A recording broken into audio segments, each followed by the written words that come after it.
April 1945. The Rhineland city of Wiesbaden lies silent under a pale spring sky. Smoke drifts from the rubble of shattered buildings. The thunder of artillery has faded to the east, replaced by an eerie quiet broken only by the crunch of boots on broken stone. Behind lace curtains and cellar windows, German women watch. Their hands tremble. Their children cling to their skirts. They have been told what to expect. For 12 years, the radio, the newspapers, the posters on every wall have warned them. The enemy is coming. And among them, the worst of all, black soldiers. Savages, the propaganda said. Animals in uniform. Now the column appears at the end of the street. American soldiers. Dark-skinned men in olive drab, rifles slung, moving with quiet discipline through the conquered city. The women hold their breath. Some have hidden their daughters in attics. Others have locked their doors with furniture. They wait for the violence they were promised would come. But the soldiers do not kick down doors. They do not drag women into the street. They stop at a fountain, fill their canteens, share a cigarette.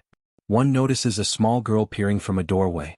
He smiles, reaches into his pack, pulls out a chocolate bar. The girl's mother pulls her back inside, heart pounding. But her hands have stopped shaking. And in that moment, 12 years of lies begin to crack. The lie had been carefully constructed. It began long before the war, woven into the fabric of Nazi ideology from the moment Hitler took power in 1933. The regime needed enemies. It needed monsters. And it found them in anyone who did not fit the Aryan ideal. Black people were among the earliest targets. Nazi propaganda portrayed them as subhuman, as threats to German racial purity, as evidence of Western moral decay. The roots went even deeper, back to the First World War and its aftermath. When French colonial troops, including soldiers from Senegal and Morocco, occupied the Rhineland after Germany's defeat in 1918, the German press erupted in racist fury. They called it the Black Shame, the Schwarzschmack. Posters depicted African soldiers as apes in uniform, as rapists, as destroyers of European civilization. The children born from relationships between these soldiers and German women were labeled Rhineland bastards. By the time the Nazis came to power, approximately 500 to 800 of these mixed-race children lived in Germany. They were hunted down. Many were forcibly sterilized under the 1933 law for the prevention of offspring with hereditary diseases. Some simply disappeared into the camps.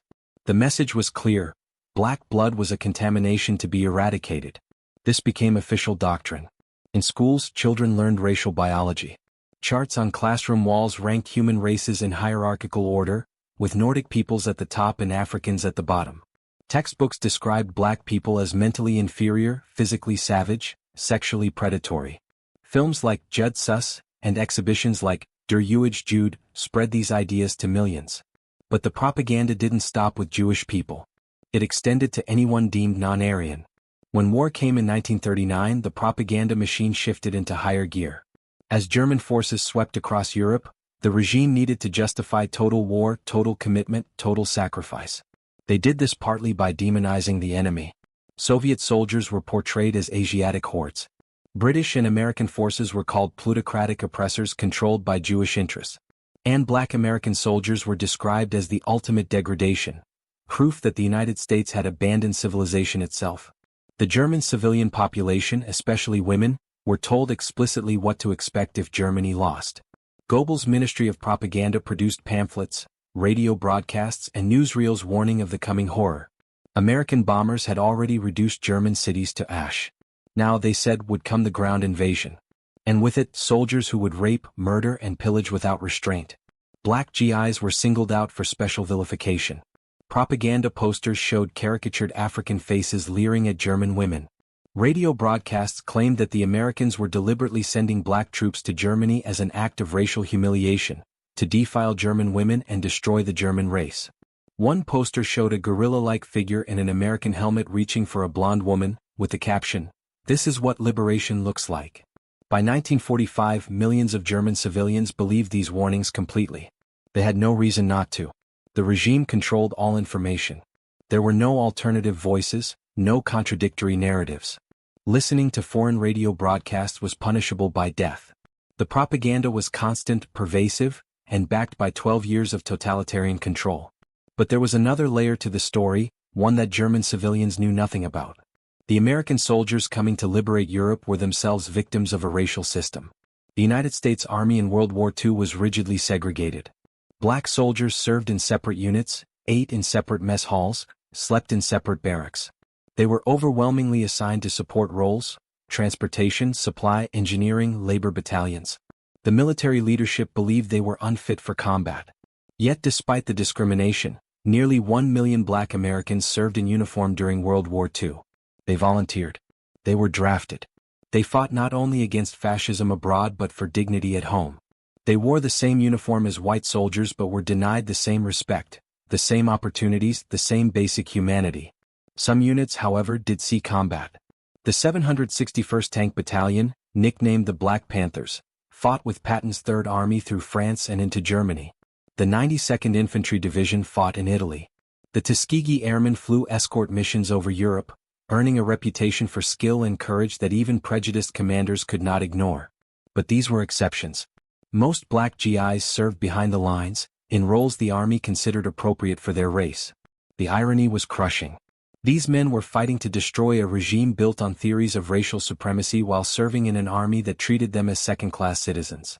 They could die for their country, but in many parts of that country they couldn't vote, couldn't eat in the same restaurants as whites, couldn't drink from the same water fountains. When they trained in the American South, they faced Jim Crow laws that were, in some ways, uncomfortably similar to the racial laws of Nazi Germany. Yet they served with discipline and professionalism. The 761st Tank Battalion fought for 183 consecutive days in combat, suffering heavy casualties, earning a Presidential Unit citation. The Red Ball Express, a massive supply convoy operation staffed primarily by Black soldiers, kept Patton's army moving across France, delivering thousands of tons of fuel, ammunition, and supplies under dangerous conditions. Black engineers built bridges, cleared mines, repaired roads under fire. By March 1945, the war in Europe was entering its final phase. Allied armies had crossed the Rhine. Germany's western defenses were collapsing.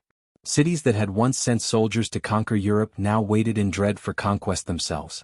The Nazi leadership issued desperate orders: fight to the last man, the last woman, the last child. Werewolf guerrillas would rise up. Germany would never surrender. But on the ground, in the cities and towns in the path of the Allied advance, ordinary Germans faced a terrible choice. Some fled eastward, away from the Americans and British, toward the advancing Soviets, a decision many would bitterly regret. Others stayed, hiding in cellars, clutching their children, waiting for the end. The propaganda reached a fever pitch. Radio broadcasts warned women to commit suicide rather than fall into enemy hands. Hitler Youth were told to fight with kitchen knives if necessary. And above all, the warnings about Black soldiers grew more graphic, more desperate. Goebbels knew that racial fear was a powerful weapon.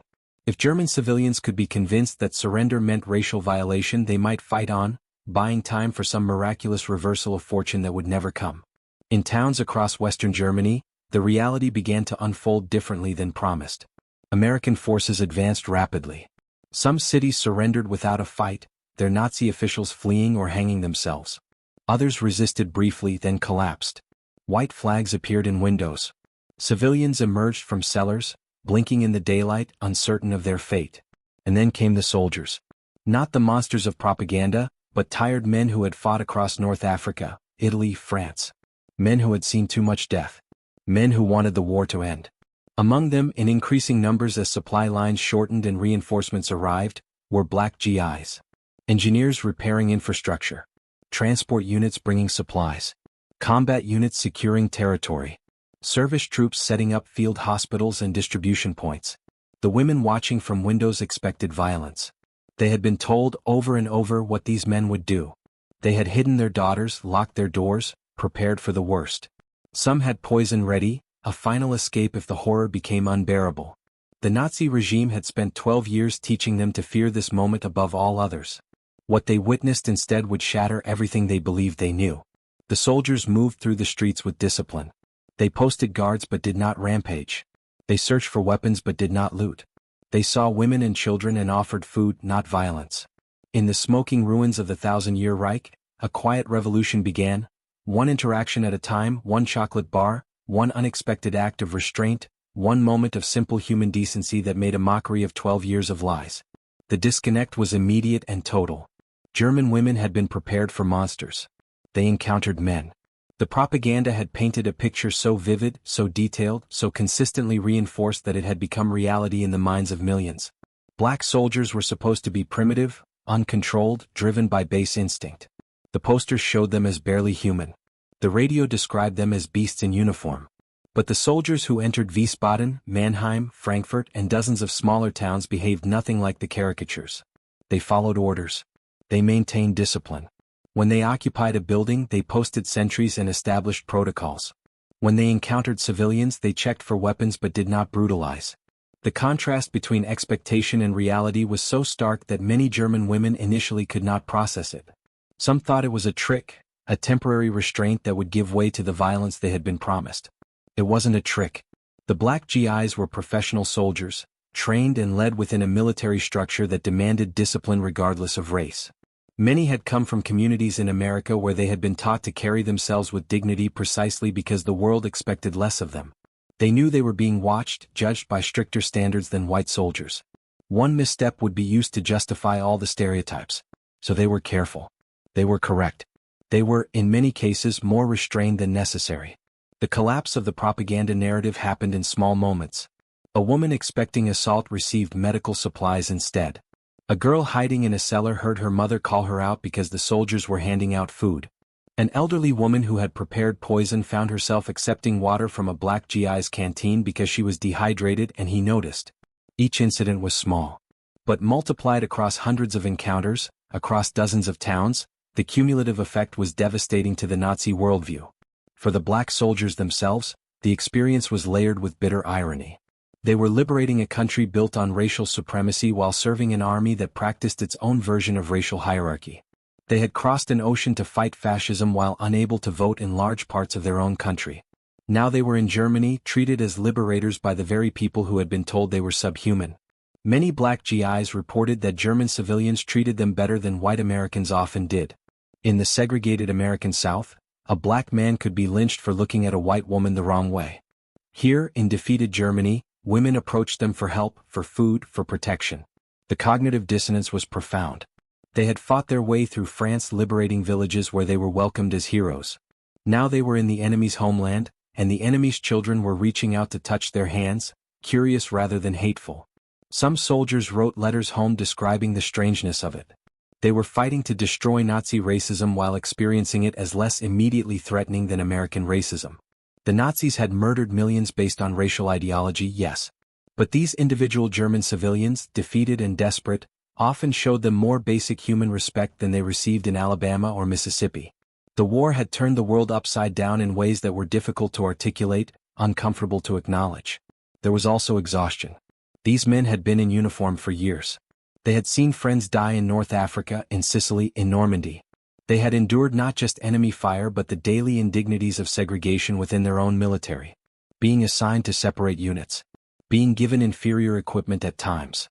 Being passed over for promotions.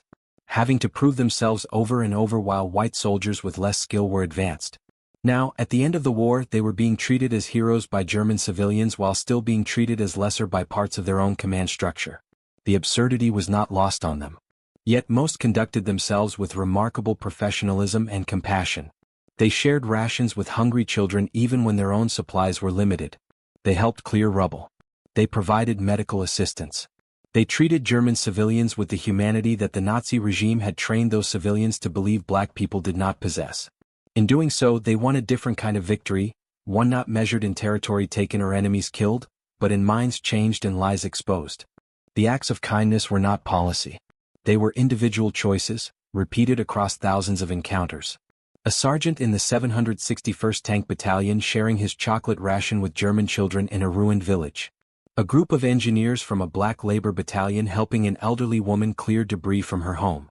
A medic treating a German civilian's infected wound with the same care he would give an American soldier. These were not isolated incidents. They formed a pattern. Black GIs, often with fewer resources than white units, still found ways to help. They knew what it was like to be hungry, to be marginalized, to be seen as less than human. Many came from poverty in the American South or urban ghettos in the North. They recognized desperation when they saw it.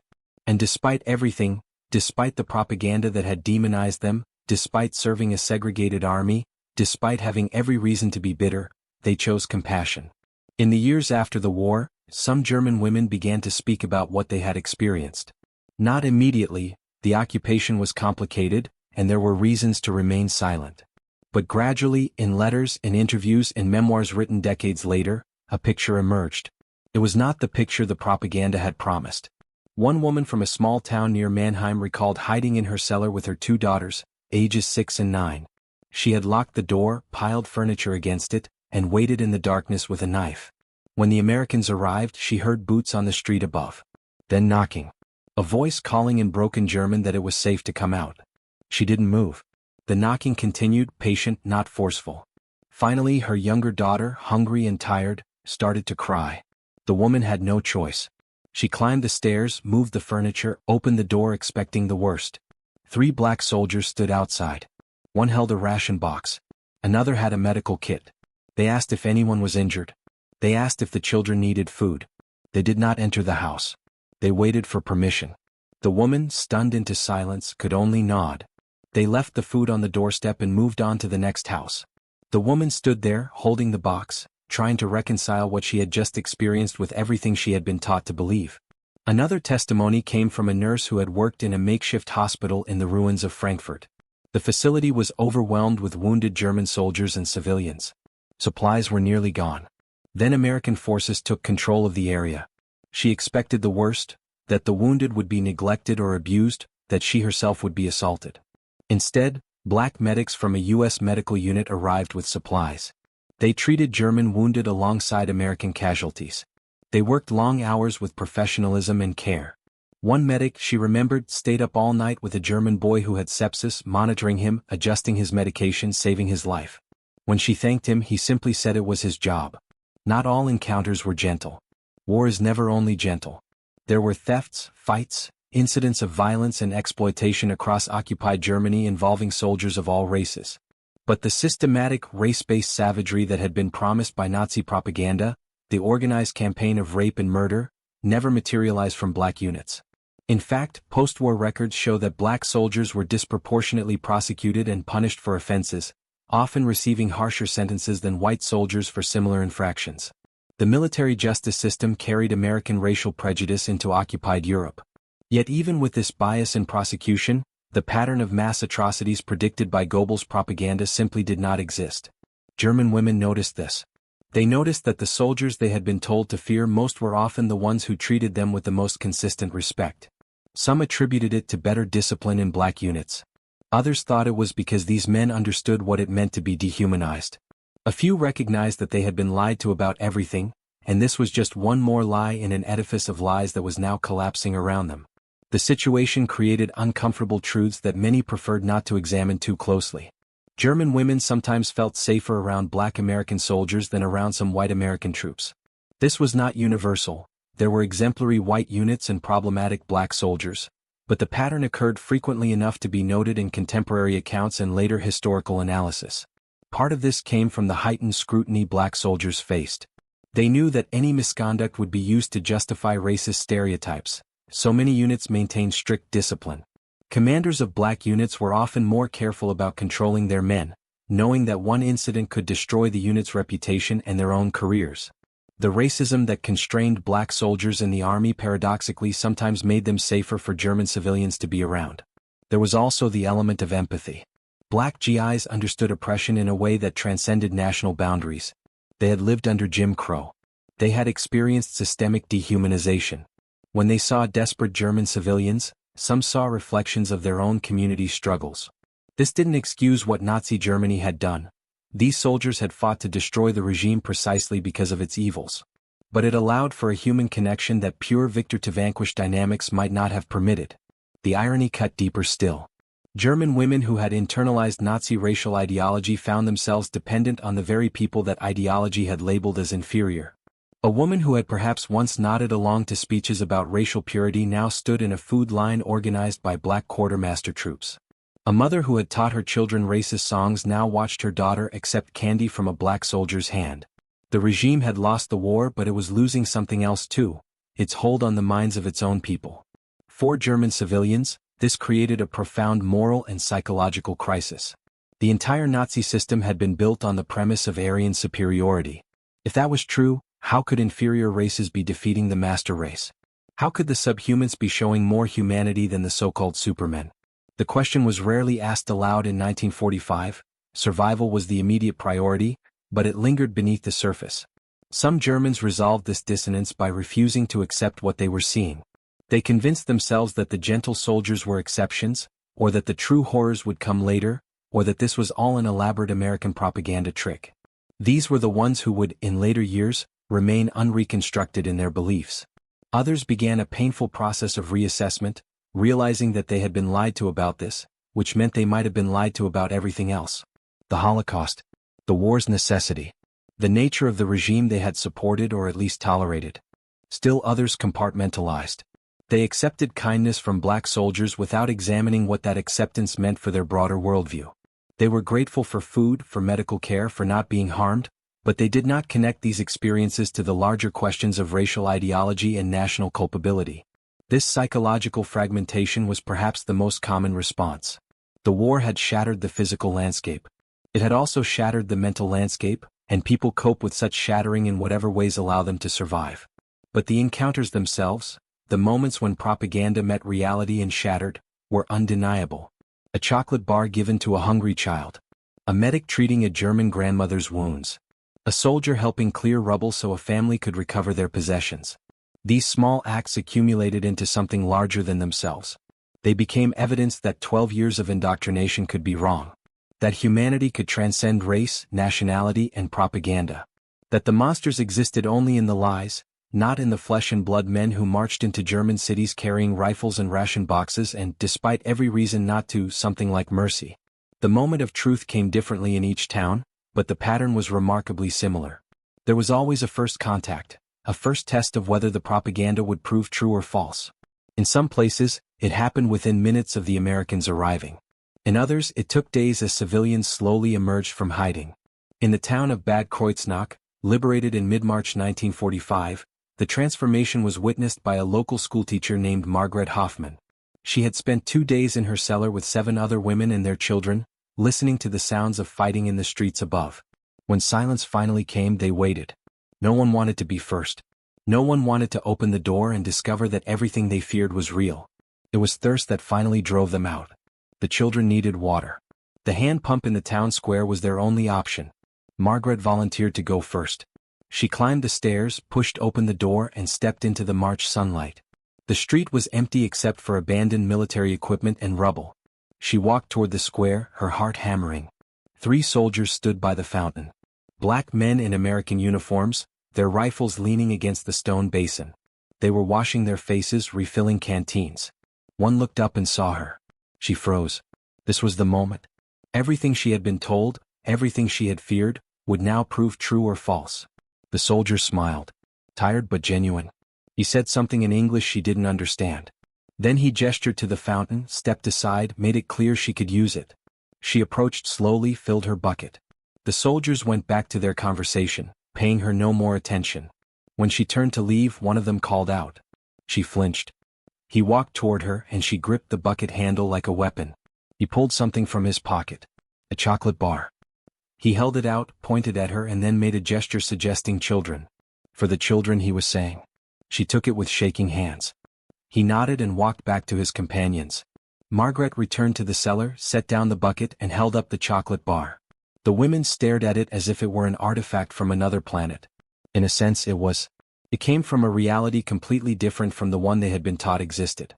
This scene repeated itself across Western Germany in the spring of 1945. In Wiesbaden, in Darmstadt, in dozens of smaller towns whose names would never appear in history books. Each time there was the fear, the encounter, the moment of truth, and then the slow dissolution of 12 years of lies.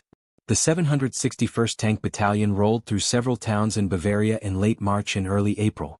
Their tanks bore the marks of heavy fighting, scorched armor, patched holes, painted over numbers where crews had been lost and replaced. These were combat veterans, men who had every reason to be hardened, angry, eager for revenge against a nation that had started this war and spread an ideology of hate. Instead, they showed restraint that surprised even their own officers. In one village, a tank commander named Sergeant Reuben Rivers, who would later be posthumously awarded the Medal of Honor, stopped his crew from confiscating a German family's last food stores. He told his men they were soldiers, not thieves. When a young German boy approached the tank, fascinated by the machinery, Rivers let him look inside, showed him the controls, gave him a ration tin. The boy's mother watched from a doorway crying. Not from fear. From the cognitive dissonance of seeing humanity where she had been promised there would be none.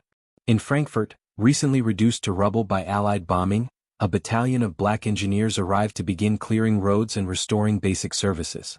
The work was grueling, moving debris, rebuilding bridges, restoring water mains. German civilians were conscripted to help, a standard practice in occupied territories. The engineers worked alongside them, sharing the labor, sharing cigarettes during breaks, communicating in gestures and broken phrases. One of the engineers, a corporal from Chicago named James Mitchell, spoke about it in a letter home that was preserved in a collection at the National Archives. "We work with these Germans and they look at us like they've never seen colored folks before," he wrote. "Maybe they haven't, not as real people. They were scared at first. Now they work beside us. Yesterday an old woman brought us coffee. Real coffee must have been hidden away. She said, 'Danke,' about 100 times. I don't know what they told these people about us, but it must have been bad. They're learning different now." The turning point was not a single battle or a single day. It was a cascade of small revelations that accumulated into something larger. By April 1945, as the war entered its final weeks, the gap between Nazi propaganda and lived reality had become a chasm that no amount of indoctrination could bridge. In Mannheim, a city that had been 80% destroyed by bombing, the arrival of American occupation forces brought a mix of relief and dread. The relief was that the bombing had stopped. The dread was what would come next. Women had heard stories, rumors passed from refugees fleeing westward, about Soviet troops in the east. Mass rape, systematic brutality, entire villages traumatized. The Western Allies were supposed to be better, but the propaganda had said otherwise, especially about black troops. A Red Cross worker named Anna Weber documented what happened in the days after Mannheim's occupation. Her diary, discovered decades later, provides a detailed account. On March 29, 1945, she wrote, "The Americans have arrived. Many are Negroes. We expected the worst. Mother wanted me to hide, but I refused. I thought, if it must happen, hiding will not prevent it. Better to face it with dignity." 2 days later, her entry read, "I do not understand. The Negro soldiers are polite. They have set up a food distribution point in the church basement. They check our papers, ask if we are injured, give us canned goods. Some of the men are even helping to clear the streets without being ordered. One carried an old woman's belongings to her daughter's house. He tipped his helmet to her. She wept. I think not from fear but from shame. Shame at what we believed." By April 5, Anna's tone had changed completely. "We were lied to. About everything, I think. The Negro soldiers are no different from any other soldiers. Better than some. They do not loot. They do not force themselves on women. Yesterday one stopped some German boys from stealing from a supply truck. He could have shot them. Instead he gave them each an apple and told them to go home. How do we reconcile this with what we were taught? This pattern, initial terror giving way to confusion, then to grudging acceptance, then to a fundamental questioning of everything they had been told, played out in city after city. The collapse of the propaganda narrative happened in real time, witnessed by thousands, recorded in letters and diaries that would eventually make their way into historical archives. The military leadership noticed too. General Eisenhower, in his communications with Washington, noted the generally good conduct of black troops in occupation zones. This was not necessarily because he was free from racial prejudice, he was a product of his time and maintained the segregated structure of the army, but because the evidence was undeniable. Complaints from German civilians about black troops were proportionally lower than complaints about some white units. This created an uncomfortable reality for army brass who had long insisted that black soldiers were unsuitable for positions of responsibility. There were, of course, incidents. War brings out the worst in people, and no army, no matter how disciplined, is free from criminals and opportunists. Black soldiers were not saints. Some stole. Some got drunk and fought. Some formed relationships with German women that violated fraternization policies. But the systematic, racially motivated violence that Nazi propaganda had promised, the organized campaign of terror, never materialized. The gap between prediction and reality was so vast that it could not be explained away. By late April, as Germany's surrender approached, something extraordinary had happened in the occupied zones. German civilians, especially women, had begun to actively seek out Black American troops for help and protection. In some towns, they specifically requested Black MPs for security duty because they had learned these units maintained strict discipline. Women felt safe reporting crimes to Black military police officers. Children ran up to Black soldiers for candy and attention. The ultimate turning point came not in any single moment but in the accumulated weight of thousands of interactions that contradicted 12 years of indoctrination. A mother watching her child play with a Black soldier's dog. A teenage girl accepting English lessons from a Black corporal who had been a teacher before the war. An elderly man sharing his hidden schnapps with Black engineers who had repaired his roof. Each moment was small. Each moment was revolutionary. In one town, the records suggest it was near Heidelberg, though the exact location is unclear, a group of German women reportedly confronted the local Nazi official who had fled when Americans arrived and then tried to return. They told him they wanted nothing to do with the party anymore. When he protested that they had been true believers, that they had supported everything, one woman replied, "You lied to us about the Negroes. What else did you lie about?" That question echoed across Germany in the spring of 1945. It was asked in cellars and churches, in bread lines and rubble-strewn streets. The propaganda machine had built an edifice of lies so complete, so all-encompassing, that when one piece fell, the rest became suspect. If Black soldiers were not monsters, then what about the Jews? If the enemies showed mercy, then what about the stories of partisan atrocities? If the subhumans acted with more humanity than the master race, then what did that say about the entire ideology? The answers to those questions would take generations to fully process. But in April 1945, in the occupied cities of Western Germany, the questions had finally begun to be asked. And they had been prompted by something as simple as a chocolate bar, a smile, a soldier choosing restraint when violence would have been easy, choosing compassion when hate would have been justified. The 1,000-year Reich had fallen in 12. And one of the first things to collapse under the weight of reality was the lie that some humans were less human than others. The immediate aftermath of occupation brought new complications. The war in Europe officially ended on May 8, 1945. Germany was divided into occupation zones. American, British, French, and Soviet forces controlled different regions. Millions of displaced persons, concentration camp survivors, foreign laborers, prisoners of war, wandered the roads trying to find their way home. Cities lay in ruins. The infrastructure of an entire nation had collapsed. In the American zones, Black troops remained part of the occupation force. They guarded installations, maintained order, continued the unglamorous work of keeping a shattered society functioning.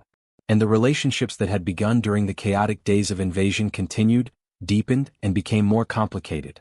The U.S. military had strict non-fraternization policies. American soldiers were forbidden from socializing with German civilians beyond what was necessary for military operations. No shared meals. No friendship. No romance. The policy was designed to maintain distance between occupier and occupied, to prevent Americans from forgetting that these were recently the enemy. Signs were posted, "Don't fraternize." Soldiers were briefed repeatedly on the rules. The policy was impossible to enforce. Human beings thrown together in intimate circumstances will form connections. This was true for all American soldiers, but it became particularly visible with Black GIs and German women. The reasons were complex. Some German women were genuinely attracted to the soldiers who had treated them with unexpected kindness. Some saw relationships with Americans, any Americans, as a path to food, security, perhaps eventual passage to the United States. Some found in Black soldiers men who understood what it meant to be marginalized, who treated them as equals in ways that the rigid hierarchies of Nazi Germany never had. For Black soldiers, the situation was equally complex. Many found that German women treated them with more openness and respect than white American women were allowed to, or would have chosen to, back home. In the segregated United States, interracial relationships were not just taboo but often illegal. Lynching and violence against Black men who were even suspected of interest in white women was a constant threat. Here, in defeated Germany, white women approached them, spoke with them, sometimes initiated relationships. The irony was profound and bitter. Black GIs were more free to form relationships with former enemy women in Germany than they were with white women in their own country. One soldier wrote home, "Strange world we're in. The German girls smile at us, talk to us, some even more. Back home I could be killed for looking wrong at a white woman. Here the enemy treats us more like men than our own country does." The military bureaucracy put barriers in place. Applications for marriage required approval from commanding officers, who often denied requests from black soldiers. When marriages did occur, bringing German wives to the United States meant bringing them into Jim Crow America. Some couples settled in the North, where conditions were somewhat better. Others went to the South and faced daily degradation. A few chose to remain in Germany, where the soldiers stayed in service or found civilian work with the occupation forces. And then there were the children. By 1946, it became clear that hundreds, perhaps thousands, of German women had become pregnant by American soldiers. Some of these children were from white fathers, some from black fathers.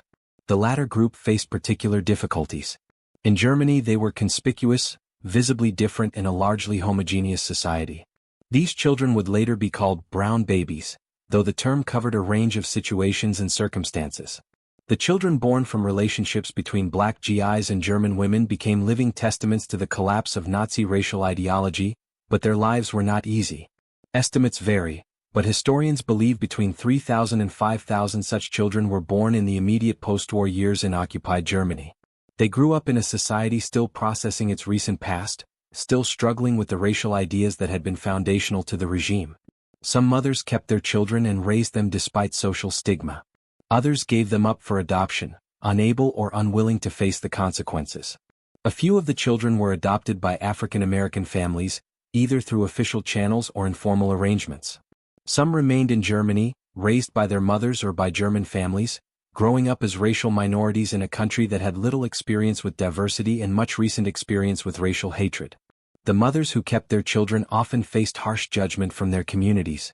They were called Negro lovers, ostracized by neighbors, sometimes disowned by their own families.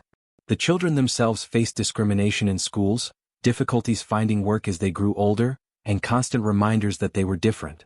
Yet many of these mothers defended their choices fiercely. They had seen firsthand that the racial propaganda was false. They had formed genuine connections with the fathers of their children. And they refused to abandon their children no matter the cost. For the Black GIs who became fathers, the situation was heartbreaking in different ways. Many never knew they had children. They were shipped home or transferred to other posts before pregnancies became apparent. Some knew but were unable to stay. Military orders did not bend for personal circumstances. A few managed to maintain contact through letters, sent money when they could, tried to stay connected across an ocean and all the barriers of distance, language, and circumstance. Very few were able to bring their German families to America, and those who did found that their children faced the same racism in the United States that their fathers had always known. Post-war Germany itself was forced to reckon with the gap between ideology and reality. The physical reconstruction of cities was matched by a slower, more painful reconstruction of moral and philosophical frameworks. What did it mean that the master race had been defeated by a coalition that included the very people Nazi ideology had deemed inferior? What did it mean that black soldiers had shown discipline and humanity in circumstances where the propaganda promised they would show only savagery? Some Germans refused to acknowledge the contradiction. They blamed the defeat on betrayal, on being outnumbered, on anything except the possibility that the entire ideological foundation had been wrong. These were the ones who would form the core of unrepentant Nazi sympathizers in the post-war years. But others, many others, began a process of rethinking. Not all at once. Not completely. But enough to start asking questions. German women's testimonies from the 1950s and 1960s reflect this evolution. In interviews conducted by sociologists and historians studying the occupation period, many women spoke openly about their surprise at how they had been treated by Black American soldiers. One woman from Stuttgart said, "We expected animals. We met gentlemen. I am ashamed of what I believed. I am ashamed that it took defeat for me to see that human beings are human beings, regardless of color." Another, from Bavaria, said, "The Negro soldiers were kinder to us than we deserved. We had supported a government that murdered millions. We had believed lies about races being superior and inferior. These men owed us nothing, yet they shared their food, helped us rebuild. I taught my children to judge people by their actions, not their appearance.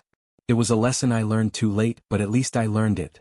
Not all German women came to such realizations. Some maintained their prejudices, finding ways to compartmentalize their positive experiences with individual black soldiers while preserving general racist attitudes. Human psychology is complicated, and cognitive dissonance can be resolved in many ways, not all of them leading to growth or understanding. But the aggregate effect, across thousands of interactions, across years of occupation, was a slow erosion of the absolute racial certainty that had characterized Nazi ideology. The presence of black soldiers in Germany, and their conduct during and after the war, became an undeniable counterexample to 12 years of propaganda. Reality had intruded. The lies had been exposed. And while this did not instantly transform Germany into a post-racial society, such transformations take generations. It planted seeds of doubt that would eventually grow into broader reckonings with the past. Meanwhile, the black soldiers returned home to an America that had not changed nearly as much as they might have hoped. They had fought fascism abroad. They had conducted themselves with honor. They had proven again that they were equal to any challenge, any responsibility, any test of courage and character. And they came home to segregation, discrimination, and the ongoing struggle for civil rights that would define the next 2 decades. Some of them carried memories of Germany, of being treated as fully human by people who had every reason to hate them. Those memories were bittersweet. They were proof that respect was possible. But they were also reminders of how far America still had to go. The war had been won. The battle for equality at home continued. There is a photograph, grainy and faded now, taken somewhere in Germany in the spring of 1945. It shows a black American soldier kneeling beside a German child, maybe 4 years old, blonde and wide-eyed. The soldier is handing the child something, a piece of candy, perhaps, or a biscuit from his rations. The child is smiling. In the background, partially visible in a doorway, stands a woman. The child's mother, most likely. Her expression is complicated. Relief, confusion, something like shame. The photograph captures a moment that happened thousands of times in those chaotic months when Nazi Germany collapsed and the lies collapsed with it.